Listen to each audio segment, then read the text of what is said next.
Okay, good afternoon, dear audience, here in Nordic 26, COP26 hub here in Helsinki and behind the screens. My name is Pia Tynys and I work as a climate change advisor here in Helsinki-Uusimaa Regional Council. Today, we will present you our new ways of collaboration in regional and city level climate work, how to tackle global and local challenges together. We will hear a collection of new methods and tools, the latest examples of climate work here from Helsinki region. The slides, please. Okay, thank you. Can we get the presentation on, please? Thanks. Okay, here. As we all know, we are facing huge challenges and mainly basically man-made problems globally. Yeah, thank you. Sorry. Yeah, okay, now it's working. Sorry, technical problems. We have climate change, biodiversity loss, resource scarcity, pandemics, growing consumption, digitalization and transformation of work, population growth. And how could we solve these gigantic problems? There is only one solution. We need systemic change. How to combine this with regional development? Here in Helsinki-Uusimaa Regional Council, we see here the regions and cities can operate as facilitators for systemic change. Public sector is in a main role and it can act as a facilitator and engine in heading towards climate neutrality. Research, development and innovation sector, RDI, can work as a solution provider. In EU level, we have regional innovation strategies, risk strategies that can steer the funding towards new solutions. Then we have private sector, and they have their environmental responsibility, climate commitments, and for example, today we will hear from Avian Network and S4 PPP actions. And then in the core, we have cooperation, and we need to go towards co-development with innovation ecosystems and piloting. We also need to include society, inhabitants to our climate work. We need all of these four operators.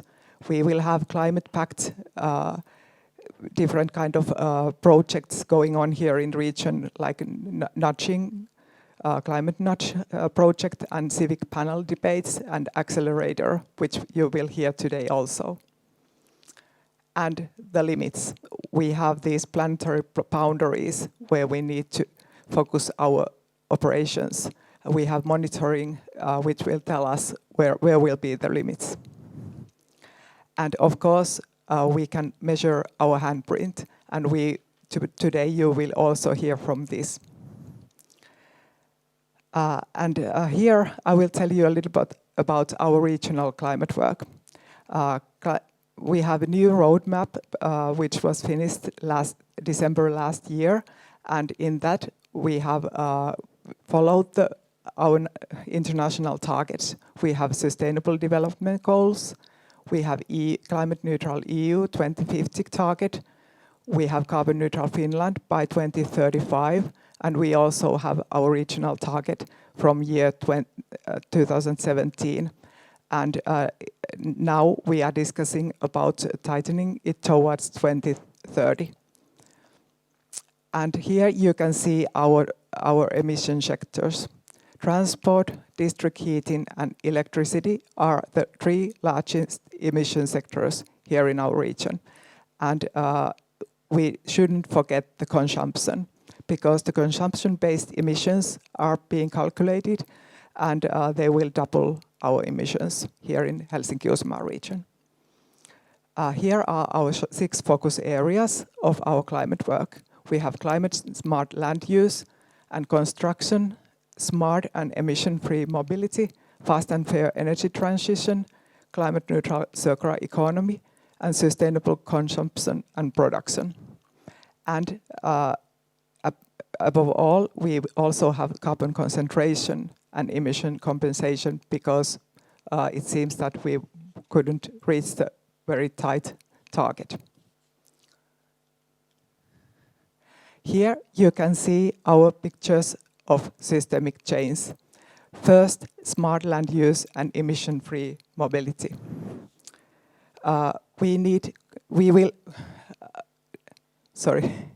We have here in Helsinki-Uusimaa region the combined process in smart land use and housing and transport planning. It's called MAL process, and there is a new round going on right now. And then we have climate smart transport system planning and also smart city test beds here in region, and also compact and climate-proof urban structure as a target. In the next slide. Okay, thank you. In the next slide, you can see the systemic change in energy sector. We need modernization of electric grid, and then we need new smart energy mix, which we are developing, and also power to X fuel development we have here in region, and virtual power plants and utilization of energy demand. And then our third example of this regional systemic change is Helsinki-Uusimaa Circular Valley. It's a new initiative and it's targeting the ecosystem development in Helsinki-Uusimaa region. And we are trying to combine all these ecosystems all together for the learning process and innovation portfolio working and promoting green transition. And here you can see the first results of our climate work. Last year, the emissions reduced -12%, and it was due to our energy solutions in capital region. So with this very ambitious work, we can show you the results. And today you will hear these examples. And first, I will give the floor to our young moderators, climate activists, Koistinen from Elokapina, Extinction Rebellion Finland movement, and Zahra, Karimy. Welcome to the floor. Floor is yours now. And then I will ask you also, Laura de Juvere, here from city of Helsinki, to tell about Helsinki Energy Challenge. Okay, please, floor is yours.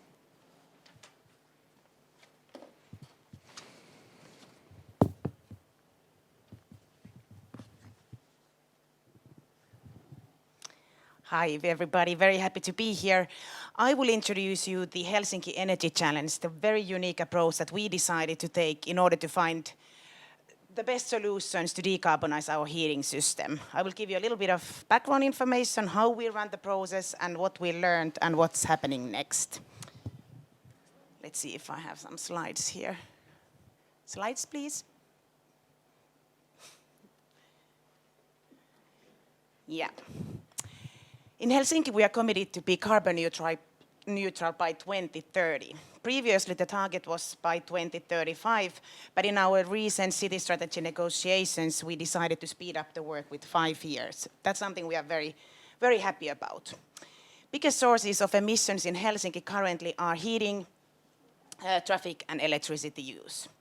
For the Nordic colleagues, it doesn't come as a surprise that as being one of the coolest capitals in the world, heating our city is the biggest concern. So in order to reach our carbon neutrality goal, we need to radically change the way we heat the city. Over 90% of the buildings in Helsinki are connected to district heating, and more than half of that heat is produced with coal. That's something we are not very proud of, but we are very, very committed to get rid of.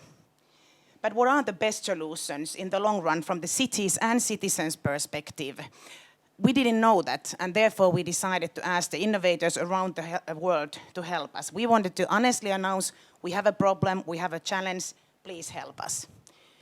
So what we did, we launched a very ambitious international challenge competition called Helsinki Energy Challenge. A global challenge competition which we used to find answers to one question. How can we decarbonize the heating of Helsinki using as little biomass as possible?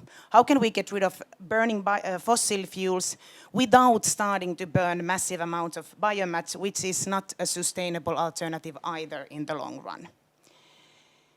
The competition was organized in March 2020 to March 2021, so it was a one-year process. Looked a little bit different as planned due to pandemic, but still we managed.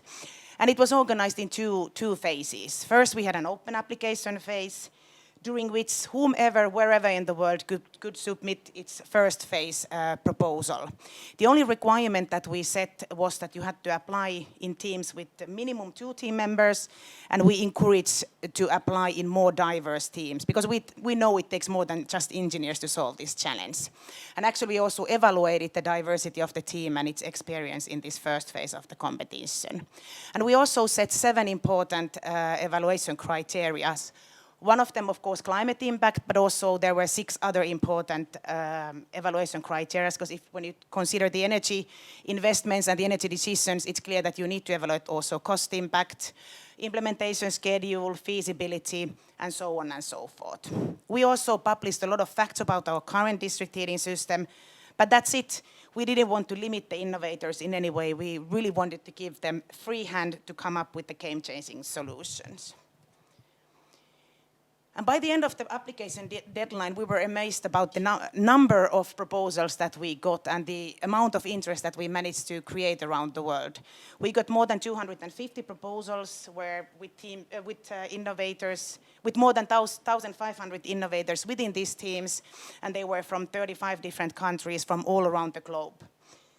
And actually we have learned that many of these teams have now continued to cooperate with each other, and they are now innovating solutions for other cities, which is of course very, very nice achievement as well. After the very careful evaluation of all the 252 proposals, which was not an easy task, luckily we got help from many different organizations, many different experts to come up with the 10 most promising proposals. 10 finalist teams were selected to continue to what we called co-creation phase. And the aim of that phase was to give these 10 teams more guidance, more information, answer the question, and help them to really fine-tune their proposal to fit into the context of Helsinki. The core of the co-creation phase was a very intensive 3-day bootcamp, virtual of course, in the end, and during which the teams met with city officials, experts from our energy utility, and several industry experts who guided them and co-created the proposals with them. And eventually they all submitted their final proposals for us. We had an international high-profile jury who selected the winners. So the city of Helsinki and our energy utility, we were not involved in the decision-making process. The jury selected the winners based on the final competition entries, and they were of the strong opinion that there were very interesting approaches included. There were existing and familiar technologies which were combined in new ways, and also new emerging technologies. And very importantly, also non-technological innovations, market-based approaches, which are very much needed in this very difficult challenge. And actually you can get familiar with all of these and all the other 6 finalist proposals on the energychallenge.hel.fi website. So it's 10 alternative ways to decarbonize an urban heating system, and I really encourage the Nordic colleagues, as I know many of us have the similar kind of challenges, to get familiar with those, because you might learn something new.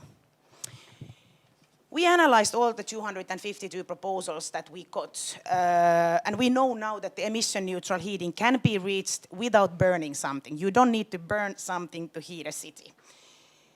Many of the proposed solutions emphasized, first of all, that the heating system must be resilient and flexible and acknowledge the upcoming technologies. So you need to build the system so that you start now and then you leave room for the future innovations.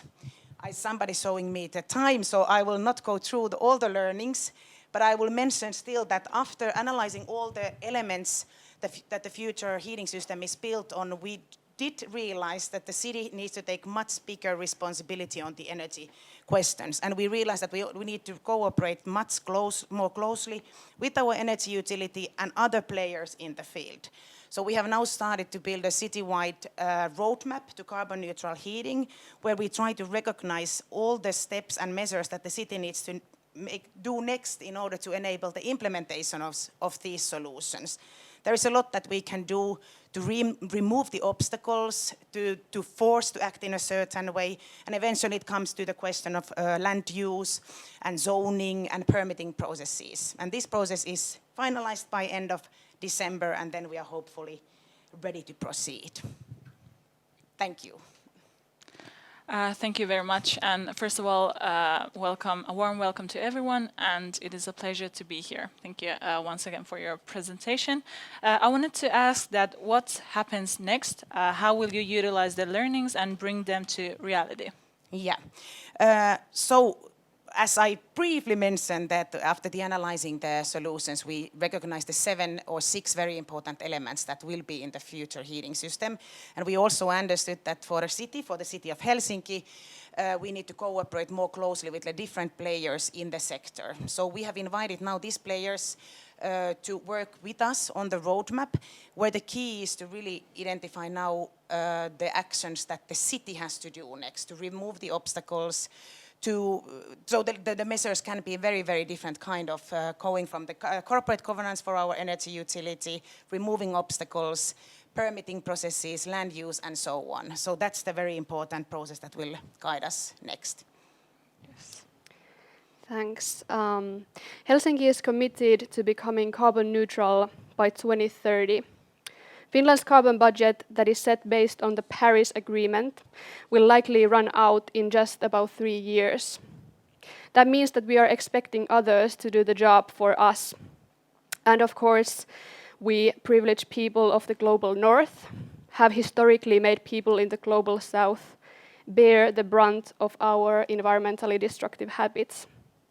At this moment, people are being displaced and killed in massive numbers by the active thing of warming the planet. Scientists tell us that the domino effect of exceeding the tipping points in our climate systems, the cascade of destruction, is near. Elokapina, Extinction Rebellion Finland, demands carbon neutrality by 2025. In the light of all this, do you think carbon neutrality by 2030 is enough, and at what cost? Oh, very fair and difficult question. Personally, I would like to say that it's not enough, and of course we need to act fast. And I hope many cities in Finland and elsewhere in Europe will reach the 2025 goal. I know there are cities who have set the goal to 2025. But for capitals and for bigger cities, the challenge is big. So as I just described, more than half of the emissions are coming from the heating sector, and more than 20 or is it 25% of all the heat in Finland is produced in Helsinki. The size of the challenge is huge. And if you consider the energy sector, we need also very massive investments, and the transition is difficult. If we need to speed up it even more, it would lead to the situation that we would have to go for not so ideal interim solutions, meaning, for example, starting to burn massive amounts of biomass, which some people consider as being climate-friendly solutions, but in the long run it is not. So if we have this few more years' time until 2030, we can make sure that we do the decarbonization with long-term sustainable solutions, not only for us, but for the future generations as well. Thank you. Still, I think we should speed up the work. Thank you so much for your presentation. Thank you. Next, we will have Emmi Kauhanen. They will speak. Yes. Next, we will have Emmi Kauhanen. They will speak about the new model of development commitment in Kera district city of Espoo. Thank you. Thank you very much. And good afternoon on my behalf. My name is Emmi Kauhanen, and I come from the city of Espoo.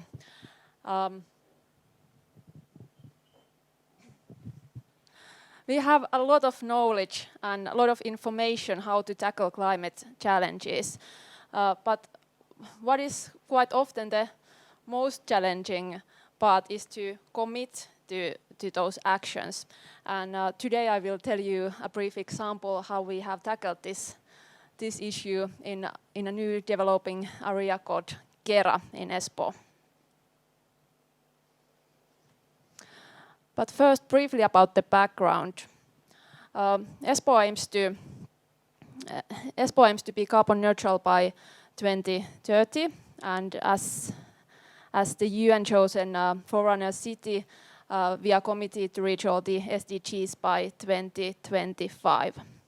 These are huge challenges, and we don't think even for a second that this is something that we can reach on our own. But we need the whole Espoo community, all the residents, all the companies, all the research and educational institutes to work with us to reach these big goals.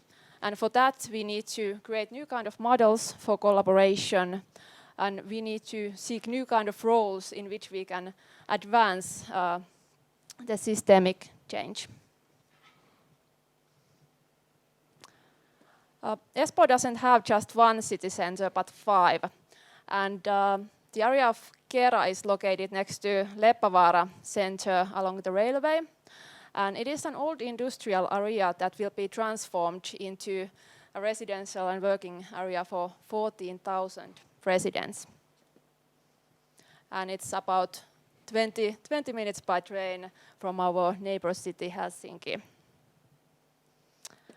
So it is a huge change that we need to make in this area. How are we facilitating this, and what kind of tools we have for this? On the other hand, there is the statutory process of land use that city is in charge. We make plans for different districts, we make land use agreements, we issue permits, and of course we have our own building and infrastructure projects as well. And in this process there are lots of points where we can advance sustainability. But on top of this, we need to ensure that we are creating possibilities for different stakeholders to develop ideas, experiment new solutions, come up with new technologies which are smarter and greener. And this is especially the process that we are focusing in Kera.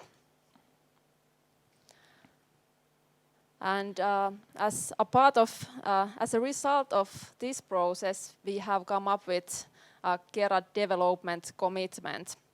So we had this huge challenge, how to turn a neighborhood into old industrial area into a sustainable neighborhood. So first step was to gather all the essential stakeholders around the same table to discuss what this means in context of transportation, in the context of energy, or building, or living and working. And by different operators or stakeholders, I mean landowners, different companies, service providers, energy producers, and so on. And then the next step was to create common goals. What sort of cooperation would benefit in solving this big challenge we have? And what are the concrete steps to reach that? And thirdly, a very important part was to commit to these common goals. So that is how we created this development commitment. This commitment is an official attachment to the land use agreements, and it has 4 major objectives. First of all, cooperation, and secondly,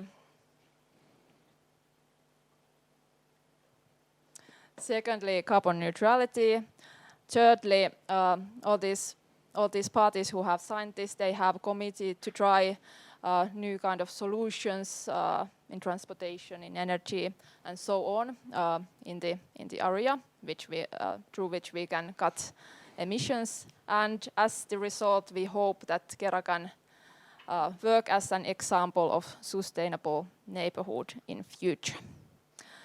now that we have committed to these objectives, now the construction can start at the earliest next year. Thank you. Thank you so much, Emmi. Could you tell us a bit more about the concrete measures related to this? What kind of things are happening at Kera right now? As being mentioned, the construction hasn't started yet, but the transformation of the area has.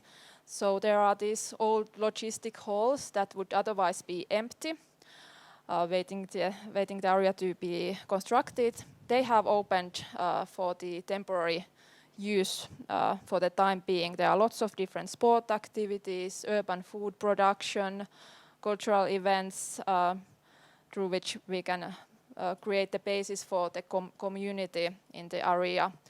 And on top of that, there have been different pilots, for example, related to smart city development, like we have piloted autonomous transportation, robot buses, and also energy team is something that we have also focused on recently much. So there is this new carbon neutral district heating solution that is one result of this cooperation in the area. How does the development of this one area fit in the wider context of tackling climate and ecological crises? 2/3 of all of the SDGs are implemented in local level, in which I think cities have major role to play. The development work we do in Kera is not just for Kera's sake, but we hope that Kera can serve as a platform where new and smarter and greener solutions are developed, and then they can be taken outside of Kera, elsewhere in Espoo, elsewhere in Finland, or elsewhere globally. And that's the impact we wish to make. Yeah. Emmi, you talked about your development commitment. Do you think there should be more binding agreements or tools to make sure that projects, cities or nations really stick to the agreement or goal? I think this kind of directive tools or processes, they are really important in this space when we are trying to make sustainability new normal. So I do believe that they are important and play important role, but also I think that the process behind them is equally as important. It needs to be inclusive and include all the stakeholders to think about the concrete steps that we can make together to reach the sustainable society. Yes, thank you so much, Emmi Kauhanen, for your presentation. Thank you.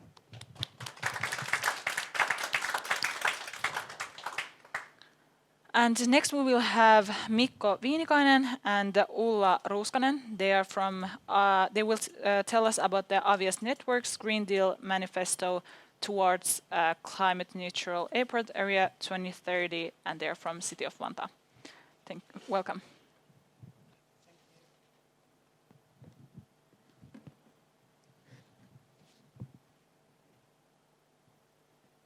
Is the mic not working? Yeah, it's working. Yes. It's working. Yeah. Thank you so much for inviting us. Actually, so I'm Ulla Ruuskanen from City of Vantaa, and Mikko is representative Finavia, our airport operator. So thank you so much.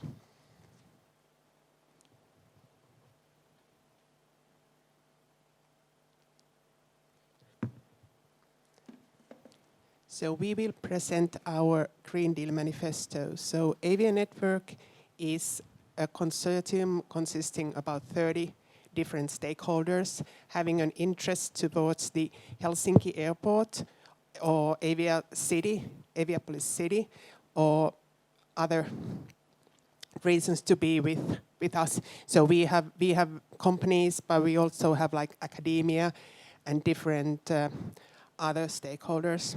So we want to be carbon neutral by 2030. And this is a unique platform for our stakeholders. So our target is to promote Helsinki Airport as a hub to the world and gateway to Finland. And Aviapolis is also producing 4% of our GDP in Finland. So this is really, really important for us. So we want to promote the airport ecosystem that is most sustainable, attractive, and accessible to the entire world. So our three main focus areas are sustainability, connectivity, and experience, so more than the airport.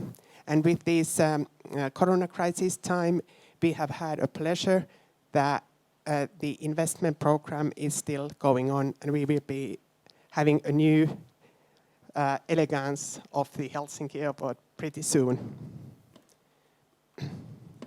So our roadmap to Green Deal manifesto is as following.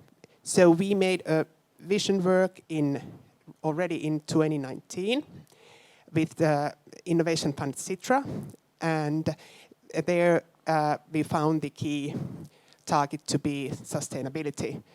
So we did a survey to all our members because we knew that they've done a lot already, so actions towards sustainability. And then we had a couple workshops where we defined the targets and had a common understanding of what we are doing. And because of the coronavirus, this was a little bit like being set on the hold, but then in the early this year, we launched this to our network, first in January, and then to the Finnish media in March. And thereafter, we had an international launch in May. And this has been really, really presented loads in different arenas because this is a unique concept of so many stakeholders having set this target. Thank you. Thank you, Ulla. Let me proceed then. So we all know that the world is a globe, but when we think about air transport, we usually have a look at a 2D map, and then we don't know where the aircraft actually fly when they, for example, go from Asia to Europe or vice versa. Southern Finland lies on the Great Circular Route, the straight route from Europe to Asia, and therefore Helsinki Airport has a very favorable position to act as a green, sustainable hub between these continents.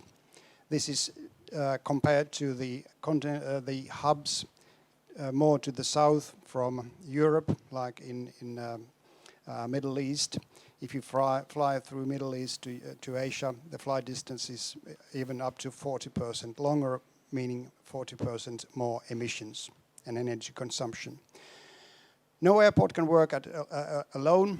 It needs the infrastructure around it, all the stakeholders, and it also needs the airlines providing the services to passengers. So the network around Helsinki Airport is aiming at supporting the green hub of Helsinki-Vantaa Airport, and also the work made by the biggest airlines here. Let me proceed with the actual actions that the different stakeholders have put together. First of all, as Ulla said, the city of Vantaa has its own carbon neutrality targets, 2030. It creates green infrastructure, and most of all, from the point of view of the airport, the surface access to the airport is now very favorable regarding the energy efficiency. We have new railway network, and we will have also a tram access to the airport in a very few years. The Aviapolis city built next to the airport will be so close that you can walk from your home to the airport and take your journey.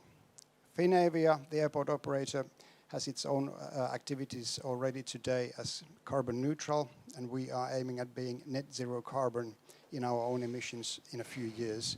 That is possible due to the new green electricity and fuel sources available right now. The major airline Finnair has its own targets, being carbon neutral 2045 by investing in new fleet, electricity as the power source of aircraft, and in compensating the rest of the emissions. The ground infrastructure service providers, hotels, catering companies, and so on, have their own targets and actions in place.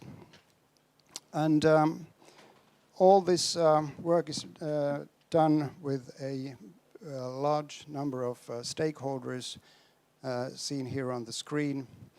And what we are aiming at is an airport ecosystem that works in a green manner to support today's most green way of air transport between Europe and Asia. Thank you. Thank you so much for your presentation. You talked about how the Avia network promotes clean and smart mobility. But today, earlier, we talked with Ada that the truth is anyway that the flying and air traffic are very polluting sectors. What is the state of technological development of aircraft in terms of truly clean mobility, not using any fossil fuels? May I answer? Yeah, please. Thanks. We are experiencing very exciting times regarding new technology. Electricity as the power source for aircraft is right behind the corner. We will have short-haul aircraft flying in Finland with electricity in a few years. But what is most exciting is hydrogen as the source of power for aircraft. Hydrogen runs either power cells or it can be burned directly in jet engines to create thrust. In 2035, we will have hydrogen aircraft flying mid-haul routes, like from Europe to Finland. But in the long run, the sustainable aviation fuels will be the issue for long-haul flights. And EU is putting a lot of effort in developing the market for sustainable aviation fuel right now. Thank you. Yes, flying is a luxury to which most of the world's population can't afford. I just saw this tweet that said that 90% of the world's population has never flown. All pollution put in the atmosphere now kills. Air traffic uses and destroys what could be called common natural wealth that everyone should be equally able to enjoy. So in some sense, the air industry and people flying excessively rob people of their right to a life-supporting environment, their right to common natural wealth, and even their right to life. Can flying and building an airport ecosystem that is promoted here as being attractive really be described as being sustainable, responsible, or fair? So Ulla, this is a very tough question, but a very important one. Would you like to start, or how do we go forward? Keep it quick. We have a sketch. Yeah. So to be honest, I personally fully agree. But as being a global economy, global transportation, we have to move people and goods. So we need air transportation, and luckily it is only 2% of all the emissions caused by transportation. So it is, and we are doing a lot already. And I think in the future it will be better. Mikko, please. It is clear that there is demand for air transport. We wouldn't have the world as it is today without the connectivity between cultures, between continents. And I mean this in the positive way. And this also means that the air transport itself must be more energy efficient and emit less CO2 in the long run.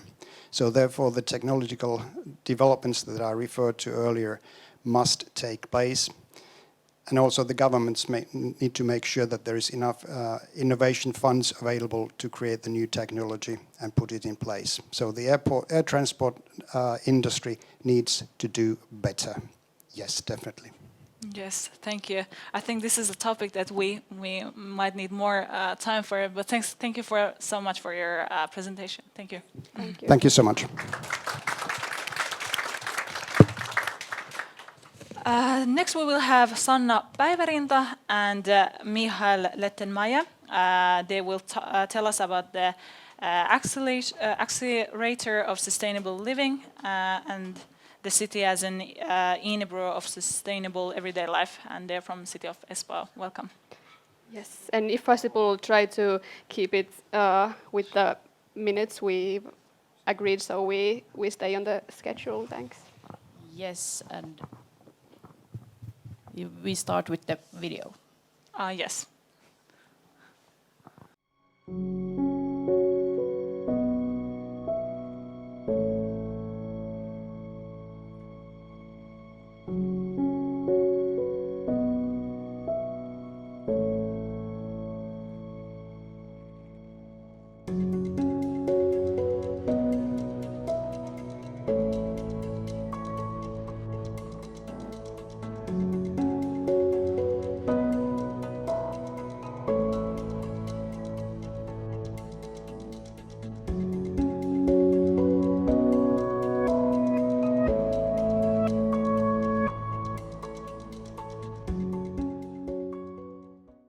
So I'm Sanna Päivärinta.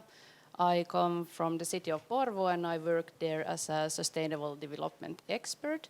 And here next to me stands Michael Lettenmaier, the CEO of DMAT Incorporated. And I'm going to tell you more about the Sustainable Lifestyle Accelerator, which is a tight collaboration between the city of Porvoo, our citizens, and of course the DMAT Incorporated. The Sustainable Lifestyle Accelerator consists of 4 steps. And the first piece of the puzzle, step 1, is all about footprinting.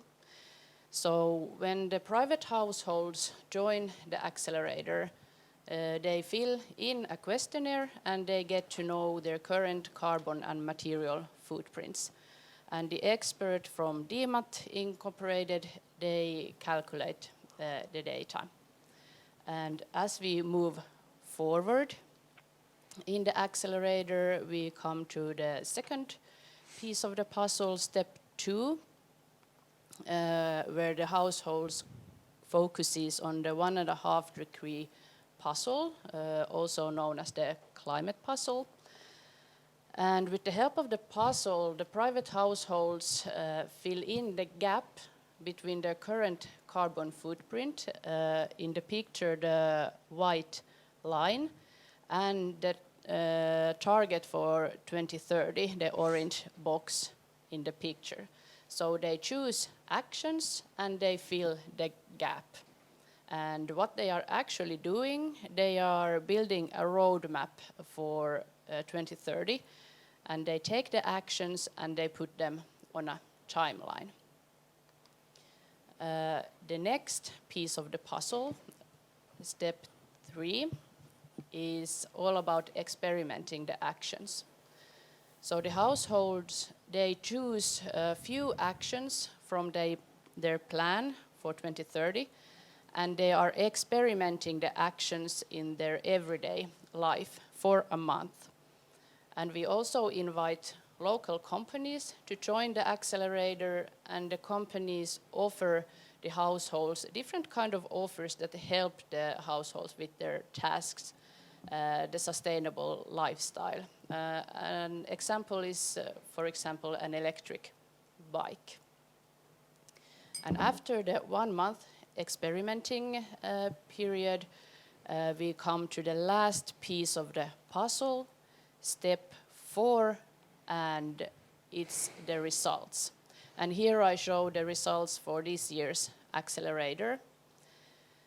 And the results shows us that if the households would stick to their plan they made with the climate puzzle, they would reduce their carbon footprint by 52%. And moreover, if every citizen in Porvoo would play the climate puzzle and do same kind of a plan for 2030, it would correspond to 70% of the city's emission reduction target. So we can really say that everyone's actions matter. And a short summary is that the accelerator provides information to the private households.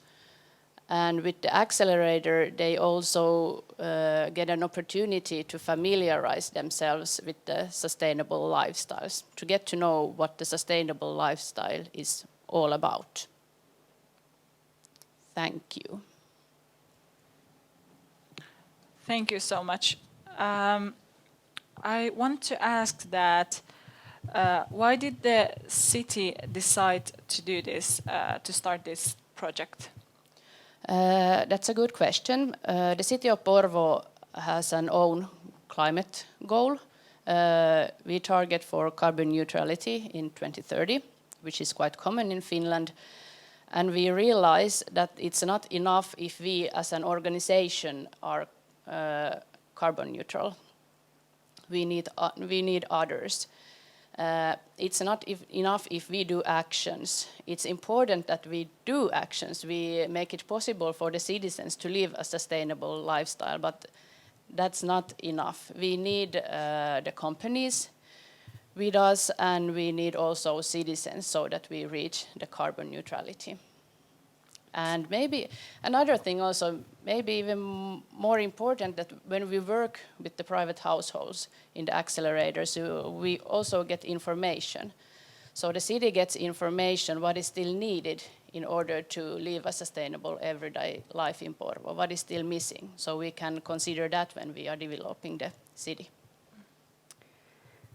As I see it, as a society, we need to make significant changes to how we live our life, either by choice or that these changes will happen forcibly when the climate catastrophe deepens or spirals out of control. I think there is not enough talk about the fact that we need to give things up and change our lifestyles a lot, again, especially if we want to support human rights and justice. We need to consume much less, move or travel differently, live differently. Do you think we need to give up a lot? And could you think that giving up would be a positive thing? That's a difficult question, and I personally think that there are some things we need to give up, at least when we think about it right now. There are some big changes going to happen, but I also think that the sustainable lifestyle, it's kind of a mindset, how we think. And when, for example, these private households, when they come to the accelerator and learn about the sustainable lifestyle, what it is all about, they choose the actions. So the households, they are repeatedly positively surprised about the fact that the sustainable lifestyle, it's not that much about giving up things. And they often also agree that the sustainable lifestyle, they actually improved your life quality. Yeah, so in this climate puzzle, we have 137 different options for the people to choose from, and we want to create the mindset that it's about kind of other choices. And then one thing is, of course, about giving up, but it's also about doing things differently. And people learn that, well, they have plenty of choices actually they may not have been aware of, but But so one thing is, of course, when we think about reducing carbon footprints, that how we reduce consumption. The other thing is how we reduce carbon intensity and the carbon intensity of our choices. And so it's always both. And well, I think on a kind of societal level, there will be something like giving up. But when we have been doing it with the households in these accelerators in more than 15 cities in Finland, it looks like people notice that their quality of life actually increases. So they live healthier, they eat healthier food, they move more by themselves and things like that, which is not actually so much about giving up, but just about learning to do things differently. Yes, thank you so much for your presentation. Thank you. Thank you.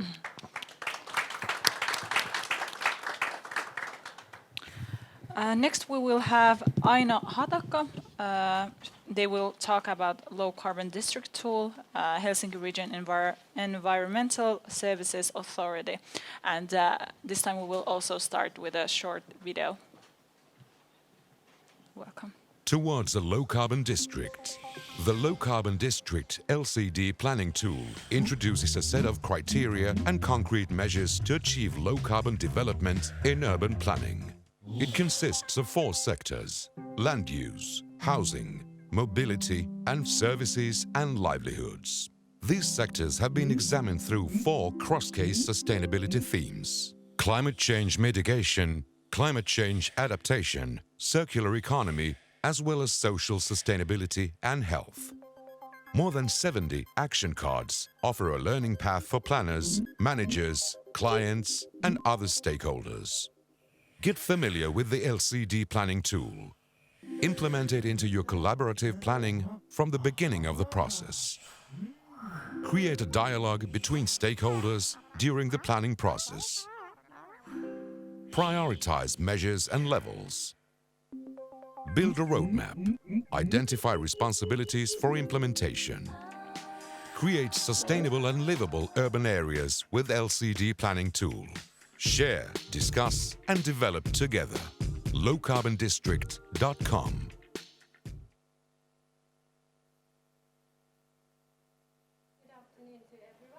Is Aino Hatakka. I come from Helsinki Region Environmental Services. I work there as a project manager. You have just heard an introduction to low carbon district concept, which is, compared to the previous presentation, a tool for districts towards lower carbon development. Slides, please. Thank you. Today we are talking about how to tackle climate challenges together.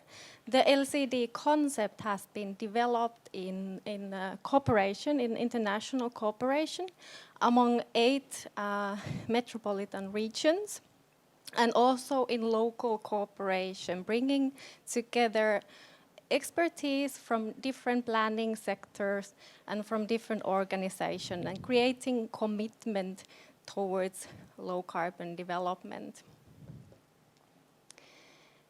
In the Helsinki region, there is a shared goal for sustainable urban structure and the rail as a backbone.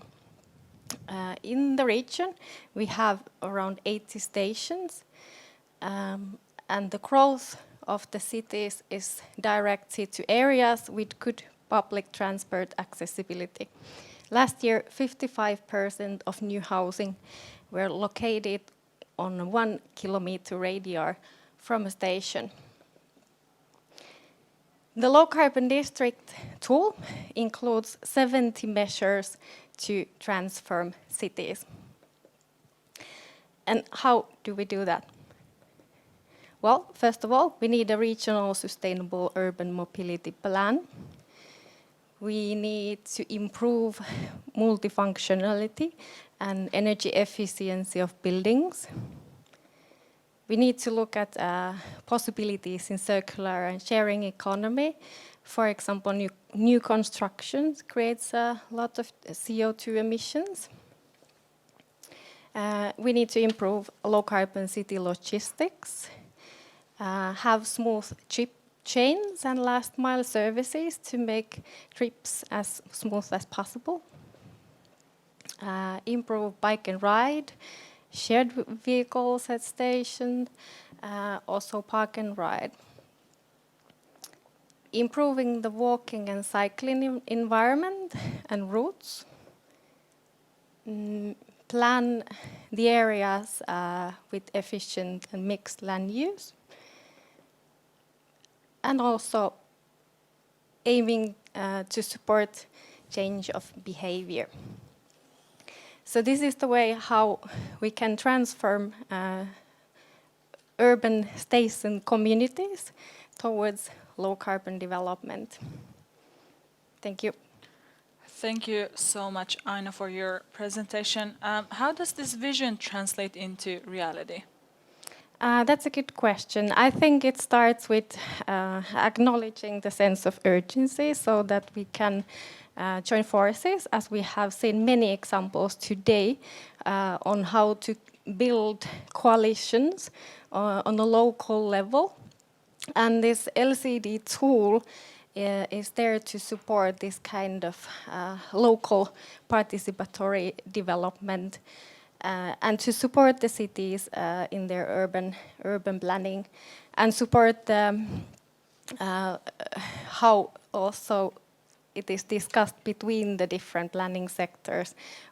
How do we go towards low carbon development? This concept has been piloted in station areas in the region, and these pilot areas serve as examples for other areas as well. And scalability is very important, and the concept is very scalable. Yes, thank you. You talked about the goal of making low-carbon lifestyle as accessible and as easy as possible. What would these sustainable districts be like? Can you give us some examples? If I try to create a vision of concrete things, what it would be, we would have continuous and high-quality walking and cycling lanes, which would be prioritized from car lanes, so that cycling would be easy for all citizen groups, for elderly, for kids. We would have smooth transfer from cycling or walking to the usage of train, or also using other last mile services such as shared e-cargo bikes or robot buses. The areas would be planned in a way that basic services, green areas are nearby, which reduces the need for unnecessary travel. There would be a mix of different services, also including sharing and circular economy services. Libraries and schools can serve as a platform for sharing economy. We could have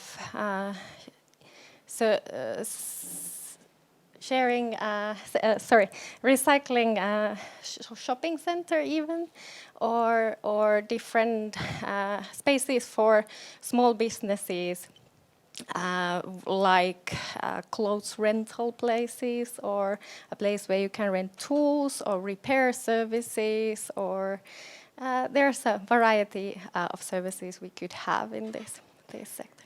Yes, thank you. Yes. I love the idea of like communal spaces and different types of sharing and borrowing, and I think we definitely need to learn how to give and share more and how to like support each other and lift each other. So yeah, thank you. Yes, thank you for your presentation. Thank you. Thank you.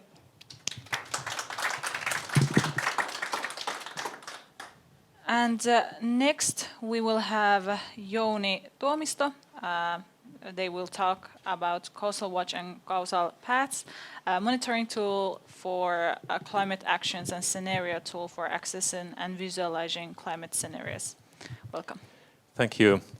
Yes, my name is Jouni Tuomisto. I come from Kausal, and it's a startup company that started from Helsinki originally. What we want to do is to give tools for cities so that they can make their action plans, climate action plans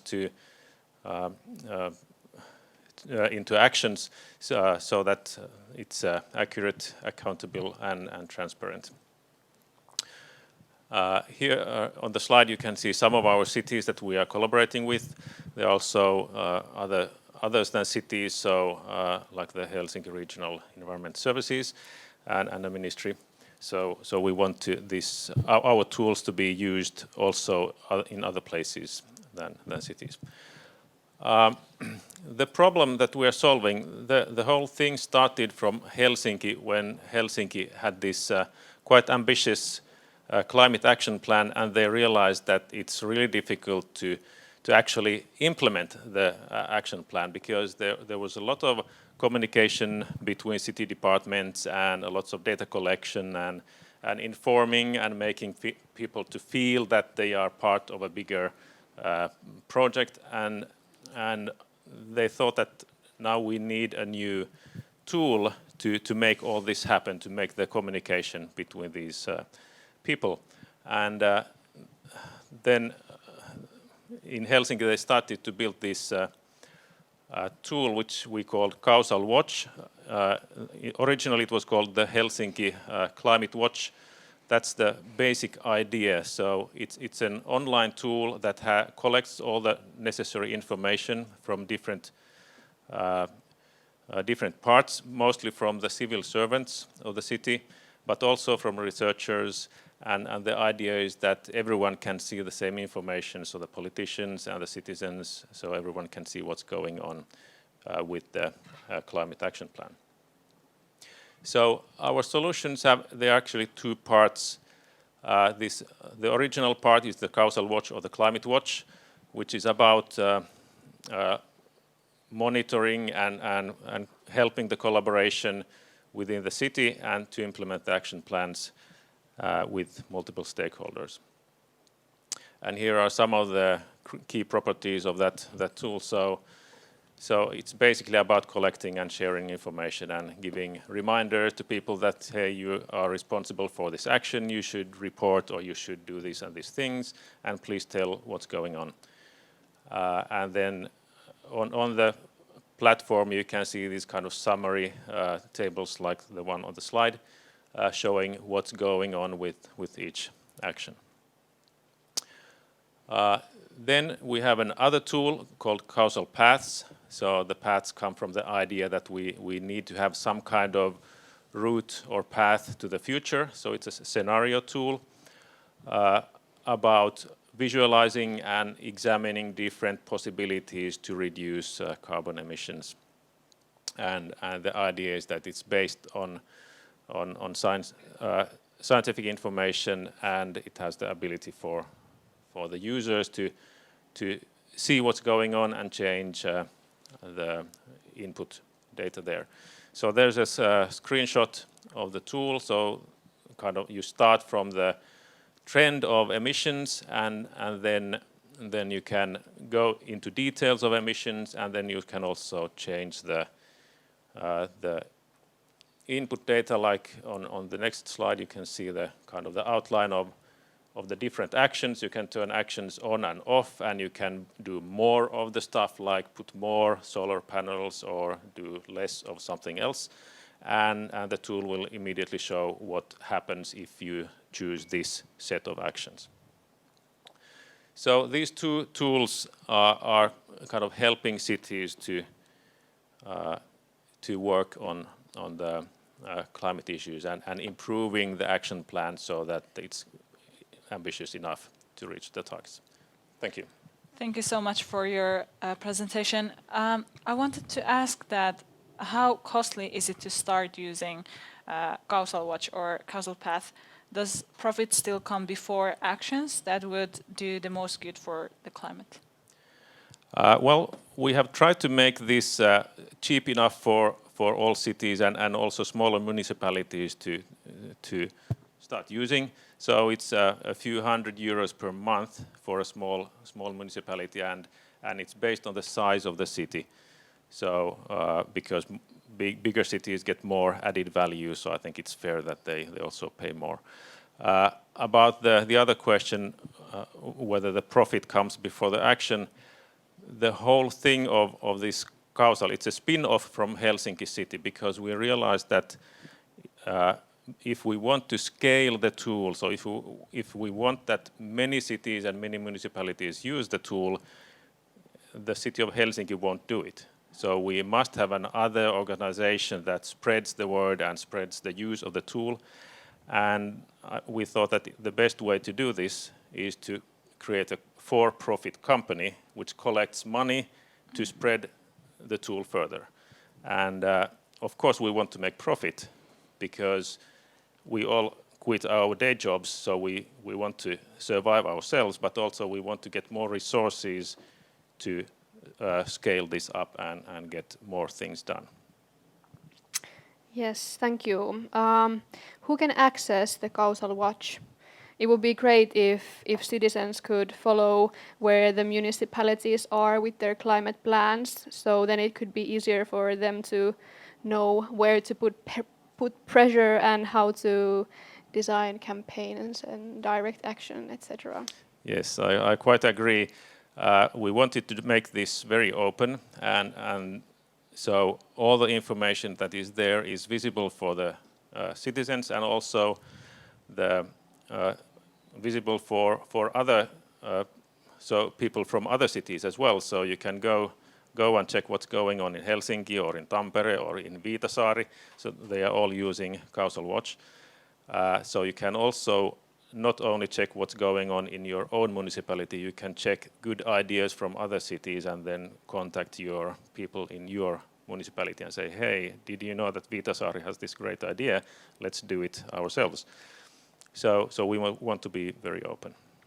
Yeah, thank you. And for the last question, in how many municipalities do they use Causal tools? Roughly 10 at the moment. Not only municipalities, as I showed, there's kind of ministries and other customers, but we're trying to grow a lot. So at the moment it's only in Finland, but we are actively trying to promote this idea in Sweden and elsewhere in Europe. Yeah, we have 2 minutes left. I wanted to also ask that, could you tell us more about the future of Causal? What will happen next? Yeah, I'd like to know about the future of Causal as well. So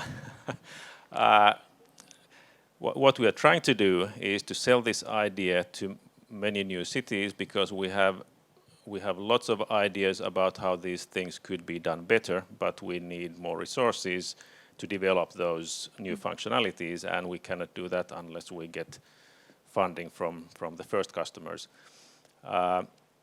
So, for example, with the causal paths, we want to develop new functionalities. So now it's mostly about emissions, so greenhouse gas emissions, but we want to look at costs, because the politicians are always interested in costs, and we want to look at health impacts, because often when you do climate actions you also see health benefits. We also like to see more of this citizen activism around these tools, like what happened in Helsinki. Only a few days after the Helsinki Climate Watch was launched, in Facebook there was this group of climate watchdogs that was kind of a spontaneous group of citizens who wanted to start following the actions of Helsinki by using this tool. So we'd like to see these kind of things happening in other cities as well. Yes, thank you so nice. much. Yeah, it does. Thank you so much for your presentation. Thank you.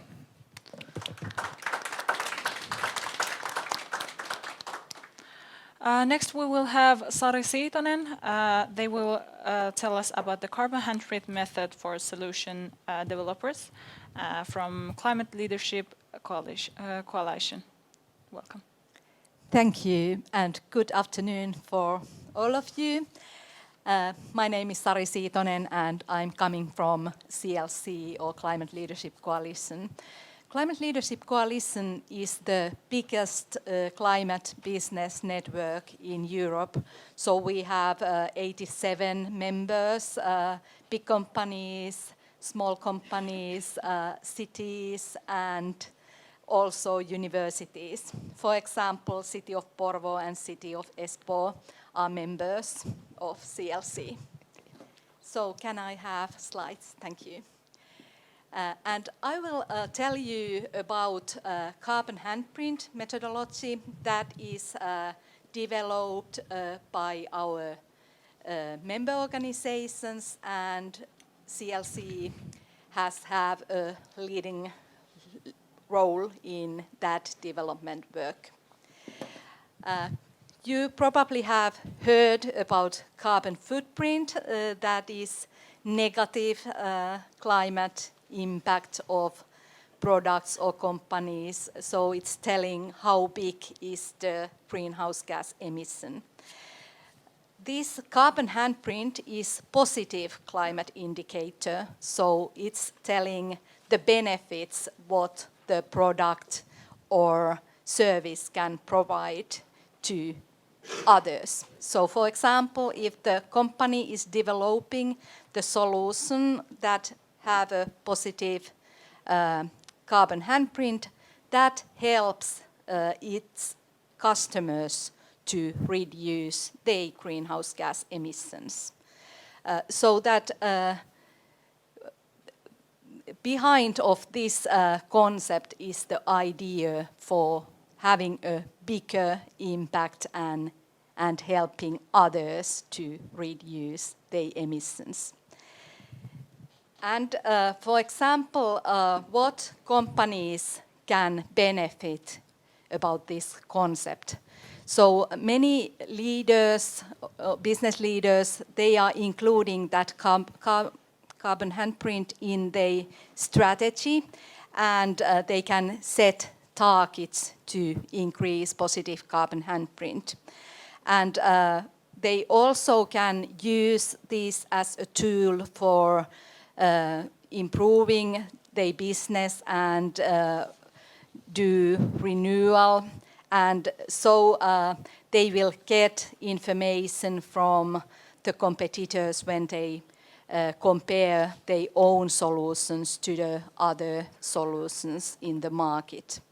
And we believe that this concept can bring more innovations, more investments, and support export. So we have a lot of climate-friendly solutions here in Finland. We have developed a lot of clean tech solutions that we can export to the other countries. And finally, all innovations, investments, and export can create new business, new, more climate-friendly business. And of course, this is also something that can be presented to the investors. So development of new business is, or it needs money from investors, and that positive carbon handprint can be one measure or indicator that can be shown for investors too. Yes, thank you for your presentation. Thank you. The next question is kind of a burning question, but I want to still ask it. Is carbon handprint a new term for greenwashing? No, this is not greenwashing. This is based on standards, and this is science-based method developed by VTT here in Finland and Lund University. So behind of this methodology is scientific knowledge and best understanding of researchers. Can a company really be carbon neutral or even carbon negative by increasing its carbon handprint? That is a really good question. So when we talk about companies, you never can do anything without emissions.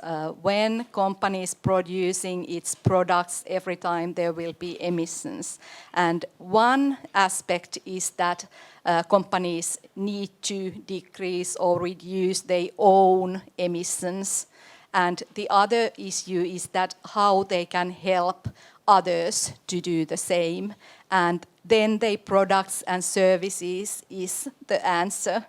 And then if company is reducing its own emissions and in addition to that develop more environmental or climate-friendly solutions that the company is selling to the others, I believe, and we believe in CLC, that that is possible.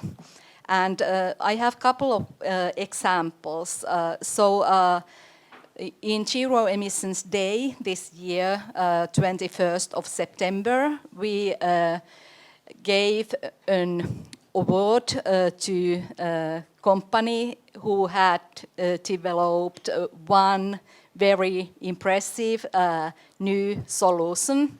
And surprisingly, this is the energy company, oil company Neste. So they have developed that renewable diesel, Neste Mai, that has a carbon handprint of 10 million tons per year.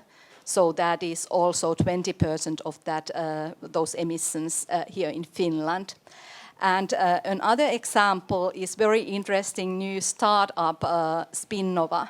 So they have developed that kind of Spinnova fiber that can replace conventional cotton. So that fiber has a very small water footprint and low carbon emissions. And if you think about basically all of us has something on made in cotton, and so if Spinnova fiber can replace that, those effects can be very big. So I believe that company could have positive carbon handprint and they could do good things for climate. Yeah, thank you. And for the last question, what is the role of companies in climate change mitigation? So companies has or have a big role. Of course, companies also emitting emissions, so that's why they need to decrease those or reduce those emissions. And then there are many opportunities that companies can bring here. Of course, we need governments to set those targets and agree about those targets. But then we also need companies to develop new innovations and new technologies. So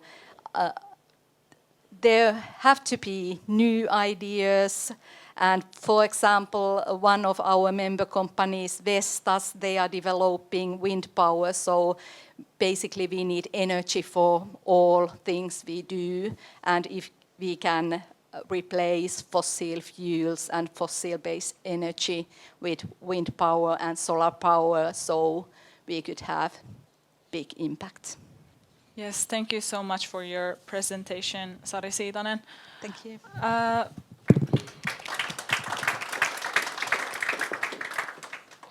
Once again, thank you for all the presentations. We wrote with Ada some thoughts here that we're going to share with you. Yeah, so first of all, I want to address the fact that COP meetings have been arranged for 25 years, and the number of the years when CO2 emissions have fallen is 0.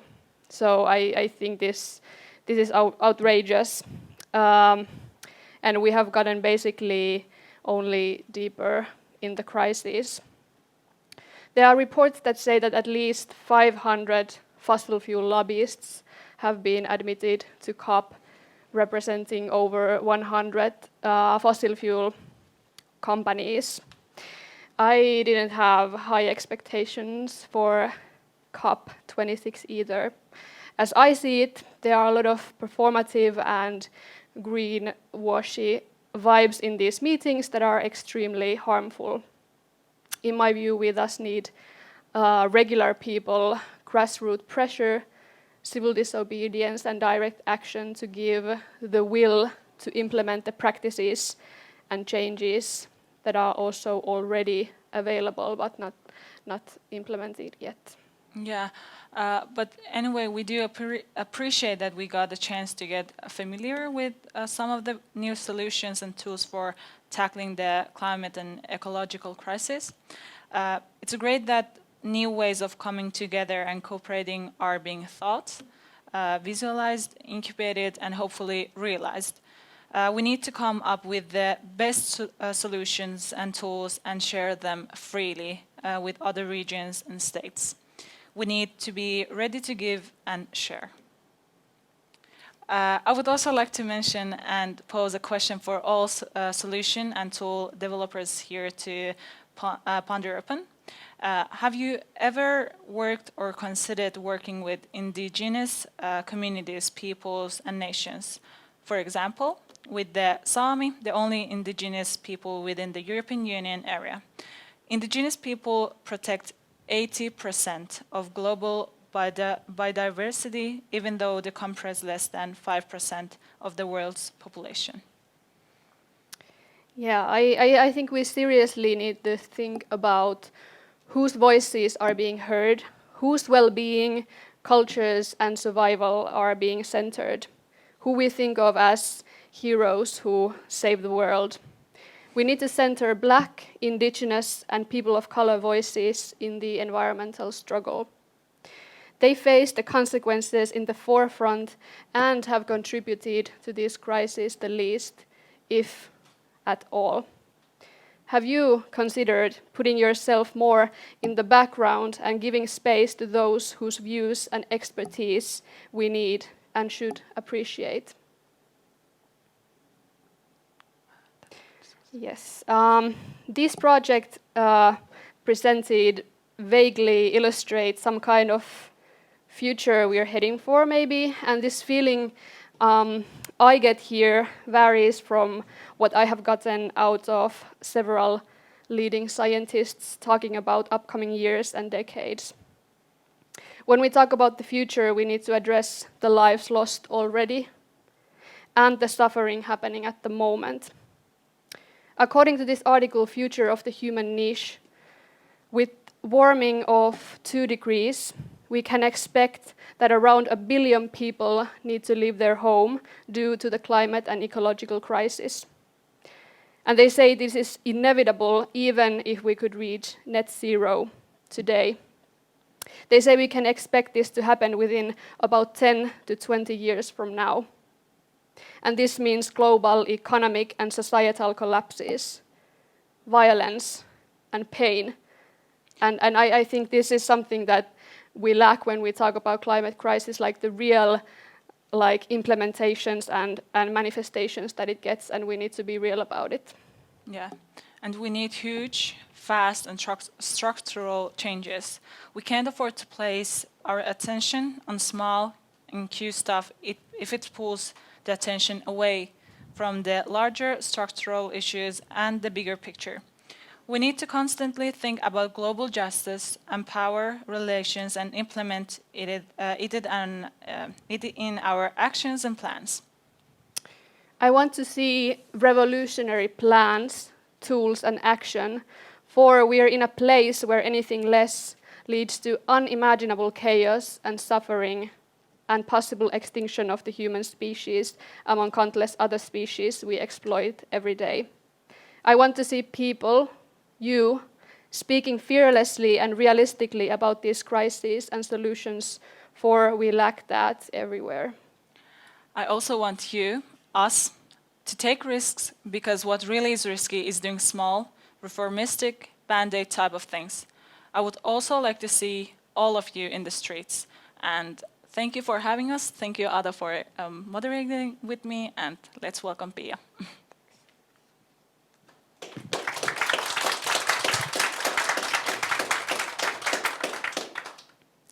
Many thanks, Ada and Zahra, for your very good opinions. It was really nice to get you here today.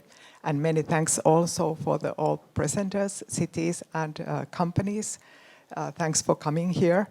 And as you heard, a lot is going on here in Helsinki region.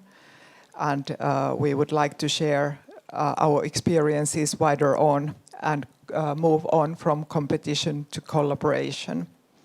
And if you got interested, please don't hesitate to contact us. You will find us also from webpage helsinkismart.fi. And I would like to thank you all from side of Helsinki-Uusimaa Regional Council.